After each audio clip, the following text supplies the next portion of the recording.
Gangguan gadis kecil. Siapa yang tidak akan jantungan ketika berada dalam posisi Luna saat ini? Karena Brans benar-benar merasa geram dengan semua ocehan gadis itu yang tidak kunjung berhenti. Luna meneguk salivanya dengan kasar ketika dia merasakan ujung hidung Brans menyentuh ujung hidungnya. Tubuh gadis itu mendadak bergetar. Dia bahkan sampai meremas pinggiran sofa karena tidak tahu harus melakukan apa. Apa yang akan dilakukan Brans padanya? Astaga, kenapa sekarang Luna mendadak takut? Apalagi dengan tatapan sayu itu. Paman mau apa? Tanya gadis itu yang berusaha menahan nafas dengan seluruh kepanikan yang menghantui dirinya. Karena sekarang dia bisa merasakan nafas Brans menyapu permukaan kulit wajahnya. Bahkan dia bisa mencium aroma maskulin parfum pria itu. Sial, dia benar-benar wangi. Gumamnya di tengah kepanikan yang menghantui. Tak kenapa Luna sangat menyukai aroma parfum Brans. Namun spread menyeramkan dari Brans benar-benar menciutkan nyali Luna. Berkali-kali dia meneguk salivanya. Dan mungkin jika saliva memiliki batas, pasti Luna sudah kehabisan stok. Menurutmu, apa yang akan saya lakukan? Brans balik bertanya. Dia semakin mencondongkan tubuhnya ke arah Luna. Bahkan seperti menekannya hingga merapat dan mengikis jarak antara mereka. Dan spontan, Luna menutup area dadanya dengan kedua tangan menyilang. Bagaimana jika kita melakukan seperti yang mereka lakukan? Brans kembali bertanya. Dan sungguh, detik itu Luna rasanya ingin melarikan diri dari tempat ini. Melakukan apa? Dan sialnya, dia malah bertanya, ini adalah efek jika dia sedang gugup. Akan tidak fokus dengan apapun yang terjadi. Apalagi sekarang, Brans semakin menekan tubuhnya hingga Luna mulai merasakan sedikit berat. Tiba-tiba Brans tersenyum sinis, namun dia tetap tidak menjauhkan diri dari Luna. Dan siapapun yang melihat posisi mereka akan langsung berpikir negatif. Kau ini pura-pura polos atau memang bodoh? Tanya Brans dengan tatapan sinis dan senyum miringnya. Atau ingin saya ajari? Bagaimana cara mendesak seperti itu? Tubuh Luna semakin bergetar tidak terkendali. Apalagi sekarang bibir pria itu mulai mendekat ke arah telinga Luna. Itu hukuman karena sudah memancing saya, Luna.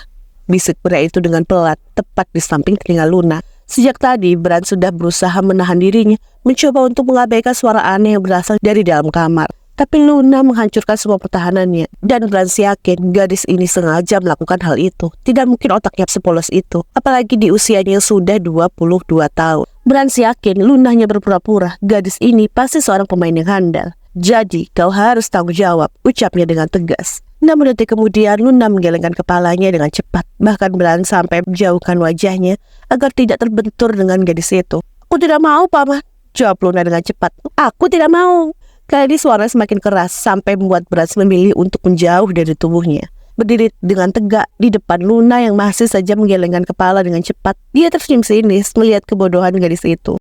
Plak, Luna spontan berhenti ketika dia merasakan nyeri di keningnya karena Brans menyentil menggunakan jari. Au! Dia meringis pelan sambil mengusap kening yang terasa sangat perih. Bibirnya mengerucut persis seperti anak kecil sedang ngambek. Tatapan Brans tidak beralih dari gadis itu. Dia terus memandangi Luna tanpa henti, namun dengan sorot mata yang begitu dingin. Dasar gadis labil. Tadi dia yang mancing, giliran umpan sudah siap malah ditolak. Seharusnya Brans tidak lupa jika Luna masih terlalu kecil untuknya. Tidak ada orang yang benar-benar bodoh, Luna.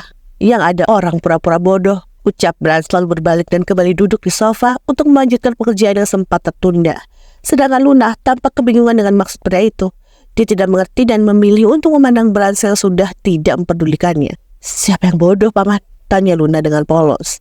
Nah lo kan, giliran Brans sudah kembali tenang, dia malah banyak bicara. Tapi ketika didekati, dia malah ketakutan dan hampir menangis. Telingaku benar-benar terkontaminasi, Paman. Sepertinya permainan mereka sangat panas ya. Brans menarik nafas dengan pelan. Dia berusaha untuk mengabaikan ucapan Luna. Entah apa maksud gadis itu. Tampaknya sifat kanak-kanakan itu masih tergambar jelas. Jangan memancing saya, Luna. Kau tidak ingin saya hilaf di sini kan? Tanya Brans yang sudah kesulitan menahan dirinya. Mendengar ucapan itu, Luna langsung mengatupkan bibirnya dengan cepat. Bahkan sampai membekap mulutnya sendiri menggunakan telapak tangan. Apalagi ketika dia mendapati tatapan tajam dari pria itu. Rasanya seperti ingin terbakar oleh kobaran api. Hilaf apa sih, Paman?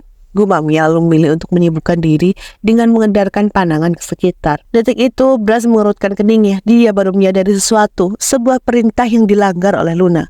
Siapa yang memintamu untuk duduk? Tanya pria itu yang langsung membuat Luna tersentak kaget. Luna mengerutkan keningnya. Dia menatap Brans yang kini sudah mengalihkan pandangan ke arahnya. Memangnya kenapa, Paman? Kau lupa aturan saya? Loh, Paman juga kenapa duduk? Kita kan sama-sama pelayan Paman Tuan Saka. Dia menjulurkan lidahnya, persis seperti anak kecil yang memberikan ejekan. Brans bercak kesal. Dia benar-benar sangat tidak menyukai gadis seperti Aluna.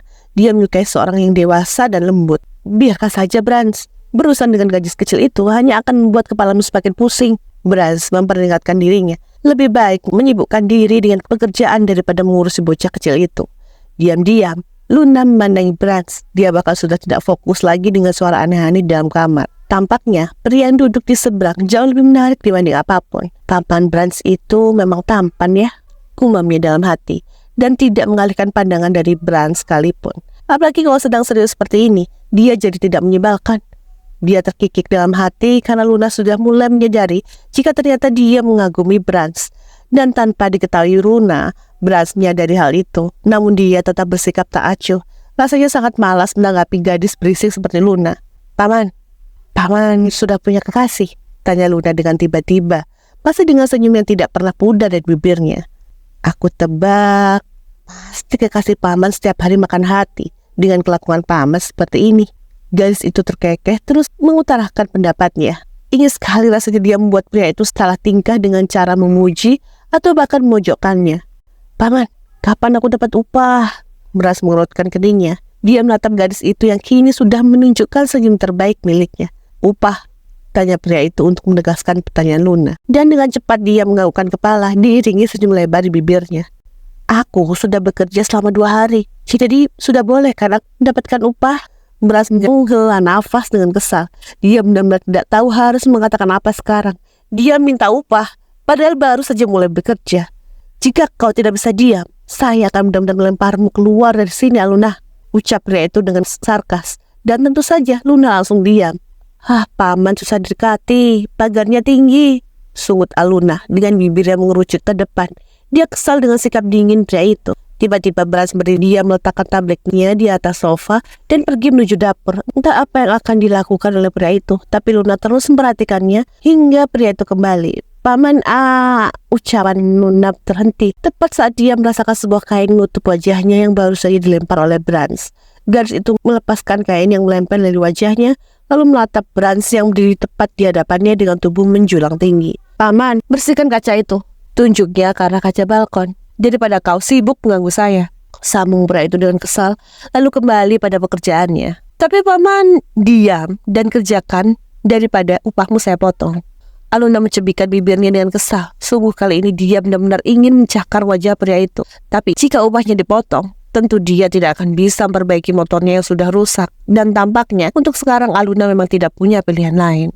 Permainan singkat. Sementara itu, Saka dan Stella sedang sibuk bertempur di atas kasur. Suara desahan yang sangat pelan terdengar begitu merdu di telinga pria itu, membuat dia semakin bersemangat untuk menghentakkan pinggulnya. Detik kemudian, tubuh kokoh pria itu terdiam sebentar, menikmati euforia klimaks yang baru saja dia rasakan. Sementara Stella, dia benar-benar habis digempur. Pipinya masih memerah, termasuk area bibir yang sejak tadi tidak berhenti dijajal oleh Saka. Banyak kismat di kulit dada wanita itu. Rambutnya semakin berantakan dan tubuh seksi yang selalu berhasil memancing Saka kini terlihat bergetar. Suara deru nafas yang kasar terdengar saling bersautan. Tubuh penuh keringat Saka perlahan tumbang dan berguling di samping Stella. Dia menoleh ke samping dan tersenyum ketika melihat Stella menjamkan mata. Satu hal yang pria itu bingungkan, sejak mengenal Stella, dia justru ketagihan dengan wanita itu. Lihatlah, wajahnya begitu manis dan cantik ketika baru saja mencapai puncaknya. Pria itu beranjak dari kasur, tubuhnya bahkan terasa lebih ringan sekarang. Dia mencodokkan diri untuk mendekati Stella. Ayo mandi, ucap pria itu yang langsung mendapat respon dari Stella. Dan ketika buka mata, dia dibuat terkejut saat melihat Saka sudah berada di sampingnya. Tadi Saka mintanya untuk menemani mandi, tapi malah berakhir dengan permainan penuh gairah itu. Baru saja Stella ingin bangkit dari kasur, tiba-tiba Saka mengangkat tubuhnya yang masih polos dan menggendong ala bridal style hug. Dan spontan Stella melingkarkan tangannya di leher pria itu. Hei, aku bisa jalan sendiri, protes Stella yang benar-benar terkejut. Saka tersenyum miring, lalu menggelengkan kepala. Kamu baru saja keluar banyak, pasti kamu sangat lelah. Stella tersenyum malu. Ketika dia menyadari ucapan Saka, cara bicara pria itu perlahan berubah. Tidak lagi menggunakan kata saya, melainkan aku. Astaga, hanya dengan hal sederhana ini saja sudah mampu membuat dirinya sangat bahagia. Setelah merapatkan wajahnya ke arah dada bidang Saka, kulit mereka benar-benar saling bersentuhan tanpa penghalang apapun. Pria itu membawanya menuju shower room untuk melanjutkan mandi yang tertunda. And I pray all I need are some better days. Yeah. all I need are some better days. Cause all I want, and I pray, I believe in the better days.